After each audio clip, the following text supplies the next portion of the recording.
Craig Calcaterra from NBC Sports Radio, the 24/7 live sports talk radio network, which you can listen to at NBCSportsRadio.com. Joins us now. Don't forget, download the NBC Sports Radio mobile app today. Craig, welcome back. How are you, pal? Fine. Thanks for having me. You got it.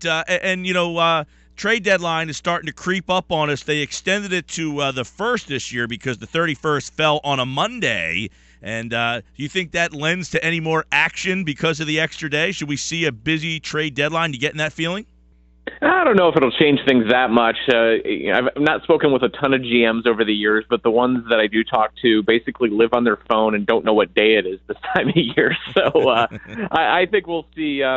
We'll probably see a lot more as far as hype and rumor mongering goes, just because all of us people in the press are going to be around on Monday afternoon. But the GMs are just going to do what they're going to do.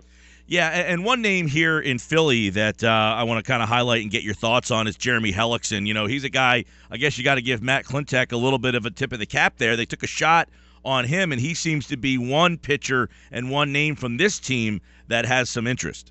Yeah, and that's a fantastic move, and it's an underrated move for rebuilding teams. The A's used to do this all the time, and people just thought, oh, that's the thing the A's do. But, you pick up a guy with the idea that you could flip him. And this way, I think this particular pickup with Hellickson it's a win-win for them, right? Because if they can demand the world, because at the trade deadline, starting pitchers who are even halfway decent can get a pretty good haul. But if they don't get the world, the free agent market this year for starting pitching is so thin that they can give a qualifying offer to Hellickson, and they can be almost assured that they'll get a draft pick out of him, because Hellickson will be able to write a pretty decent deal for himself, despite the fact that he's not a top-of-the-rotation starter for most teams.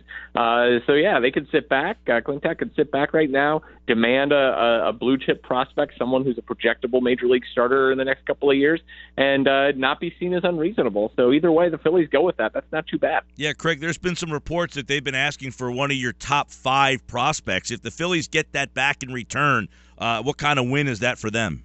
Oh, huge win. I mean, coming into this season, everyone knew the Phillies were not going to be doing well this year. And in fact, they've actually exceeded expectations in a lot of ways for a rebuilding team, even though they can be frustrating to watch sometimes. But this is a team that has made no bones about the fact that it's not building for 2016. It's not building probably even for 2017. This is a team that, in a couple of years is going to be respectable again. And if you can get a projectable prospect for a rental of Jeremy Hellickson, more or less, that's a great move for a front office. I know that doesn't fire up the front pages of the sports section. I know that doesn't get you guys in talk radio really going crazy, but at the same time, that's what building organization does. Yeah, and Jeremy Hellickson was kind of an afterthought kind of move when they brought him in here, and now if you can flip him, as Craig just mentioned, it could be another building block. Because you saw a guy pitch yesterday. Now, he didn't pitch well, which was Zach Eflin. That was basically, hey, we'll take a shot on a guy. You take Rollins, give us back Eflin. And you never know what these guys can turn into. But you know that Hellickson is really not a long-term piece. So if you can get something back in return, that is kind of the mindset of a lot of these GMs, it seems like now. Well, it's not just that. I mean, it's the can you get a return for him? That's something. But it's also the fact that you still have to play 162 games. And if you're going to play them in a year when you know you're not going to win anything, do you want to burn out your prospects, the guys who are going to be there in a couple of years, or do you want to just frankly have cannon fodder? I don't mean that as disrespect to Hellickson, but you need a veteran who's going to come in and eat innings and play. I mean, it's in some ways the same thing as signing Jeff Francoeur a couple of years ago, right? You got to have someone in right field and someone who could be there every day and be reliable, even if they're not a world beater. Rebuilding teams, that's maybe one of the more underwritten stories about rebuilding teams are the bridge guys who know that they're not going to be there when things get good, but help the team get over the hump. Every team, every fan who is rooted for losing teams, and I know Phillies fans, there are a lot of them if they've been around for a while, remember those names who were the good players on the bad team. Craig Calcaterra is with us here looking at the Major League Baseball landscape as we enter the trade deadline coming up on Monday. And Hellickson's just the one name here, but I want to get your thoughts on the thought process of a team, that, like the Marlins, for instance. Are they desperate to make a deal? Do you see certain teams like that didn't expect maybe to be here and then they get desperate? Is that the kind of team that a Matt Klentak should be kind of making calls to, just preying on them, waiting for them to kind of buckle?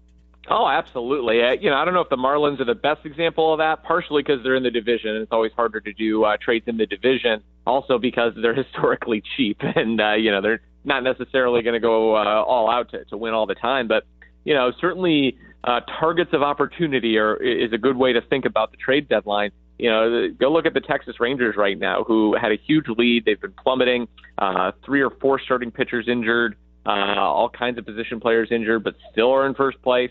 They have to make a move. They got to be a little bit desperate. They might want to try to get a Chris Archer. They might want to try to get a Chris Sale, but they have to be in conversations for the Jeremy Hellicksons of the world too. And they've got a pretty decent group of prospects still. Not a top farm system, but they've definitely got some guys who, like I said, to use that cliche again, will be part of the next good Phillies team if they can make a deal with them. So, maybe you try to get somebody like a Jurickson Profar. Maybe you try to get somebody like a Joey Gallo. That's asking high, but if you're very desperate, who knows what they'll do. Hey, I want to get your take on the one major trade we did see, which was Chapman going to the Cubs and what that means for them. Does that definitively now put them over the top as the best team in baseball? I think it has to. I mean, their biggest problem was the bullpen, the back end of the bullpen, specifically lefty relief, right? And Joe Maddon is somebody that if he needs to, he'll bring Chapman in the 8th inning if he's in a tough situation with a lefty or something like that. I love that move for Chicago. I know it cost them a lot, but this team is win now, baby. That's what they have to be. And even if Chapman walks at the end of the season, the price of winning a World Series, the value of winning a World Series, if you're the Chicago Cubs, outweighs any consideration for the next couple of years. So I love that move. I think that makes them the best team in baseball. There are no guarantees once the playoffs come around, but we know how important good relief pitching is in the postseason. The Cubs just got probably the best relief pitcher in baseball. All right, Craig, we did see Upton go to Toronto as well. They're now 2 games back of the Orioles. But in your opinion, who needs to make a move? Which of the teams that's currently, in first place or in the playoffs right now has to add more?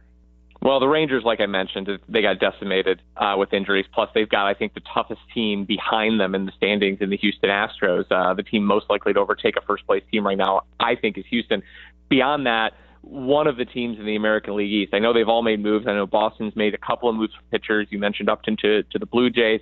But the Orioles, the Jays, and the Red Sox still have very similar team profiles. Good offense, some shaky starting pitching. I said 2 months ago the team out of those 3 who makes the best move for a starting pitcher is going to be my favorite in the AL East. I still think that's the case, even though the Red Sox have already made some moves in that way.